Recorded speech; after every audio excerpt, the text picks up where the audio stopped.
So I want to come on here and talk about a topic that's been going on lately. I've been seeing it as well. Women dealing with homelessness. Homelessness. Don't get me wrong, I understand. I've been homeless with my children, so I understand. I was in the DV shelter, for real. So I understand. I'm not judging. I'm just letting you know. I'm going to give you some advice, okay? Listen up. So for all those who have driving license, go sign up for the Uber platform. Yes, go sign up for the Uber platform and get you a Uber rental. Get you a Uber rental where you have a vehicle to get you back and forth. Because there ain't nothing like being homeless and don't have transportation to get to the places that you need to get to. Even if you make an appointment to get assistance, how you going to get there? If you don't have money, you have transportation, you have little babies. So that's the next thing. If you have a driving license, go to Uber, apply for the Uber platform, apply to rent you a car through the Uber.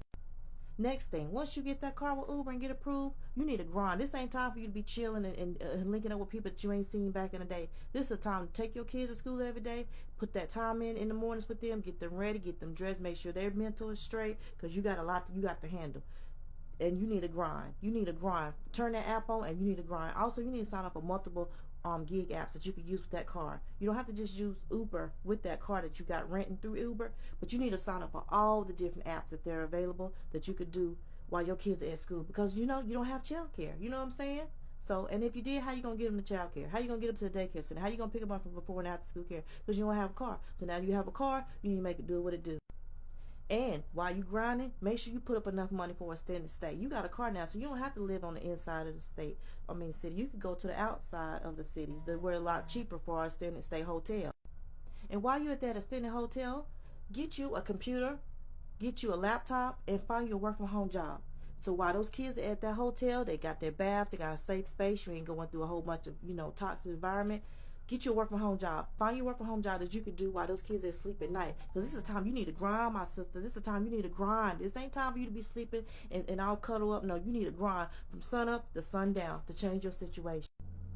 Once you get that work from home job and you still have that Uber rental, you need to give yourself a year. You need to grind like you ain't, like your life depend on it, because your life depend on it, and you're valuable, you're worth it. You understand what I'm saying? So give yourself a year. Grind day and night, great day and night. Before you know it, it'll be tax time all over again, and this is what I want you to do. Work on your credit. After you work on your credit, I ask that you go and apply for a Habitat for Humanity house, if that's what you want. But guess what? By you working on your credit, now you can qualify for your apartment, or you can apply for regular rental. You know what I'm saying? Private owner or, public owner rental. So work on your credit. Take that tax refund that you've been saving, plus the money you've been saving, and buy you a house. Change your environment. I promise this to work. This all it takes is hard work, grinding right now. This ain't time for you to feel sorry for yourself. Yes, sis, I'm sorry. It happened to me. It happened to me. But I'm telling you, try these tips.